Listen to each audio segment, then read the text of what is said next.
This morning, we're taking a closer look at new research from USF about smartphones with some surprising results. The data show that the devices can actually benefit children. It contradicts everything that we've been telling our kids. This is the first study of its kind. ABC Action News reporter Larissa Scott spoke with the lead researcher. She joins us live in the studio with all the details. Parents, Larissa, are all ears right now. Hey guys, good morning. So we would have all assumed that smartphones are bad for kids, right? But this study shows that that's not necessarily the case, but there are some things that parents need to watch out for.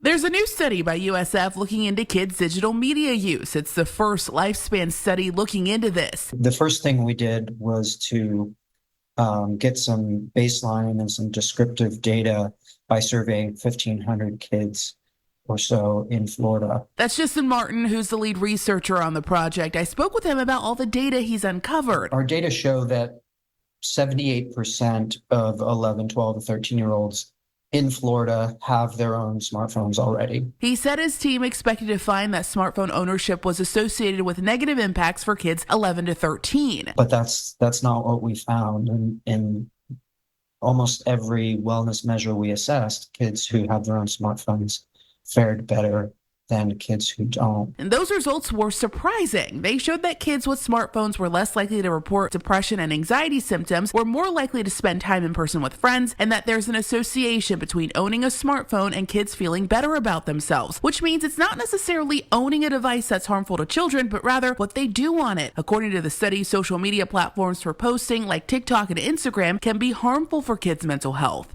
Publicly posting online was associated with reporting depressive symptoms, reporting symptoms of anxiety, with sleep deprivation. Some troubling data showed that 6 out of 10 study participants said they endured a form of cyberbullying. We found that cyberbullying is very pervasive. Martin tells me this project is important because there's a big gap in research out there about the long-term impacts of smartphone use. But researchers have no idea what the effects of using social platforms heavily at age 11 and 12 are on a 30-year-old adult. He hopes this new data will give parents and policymakers useful information about smartphones. Our findings can bring down the temperature in the room a little bit on the discussion of kids having smartphones.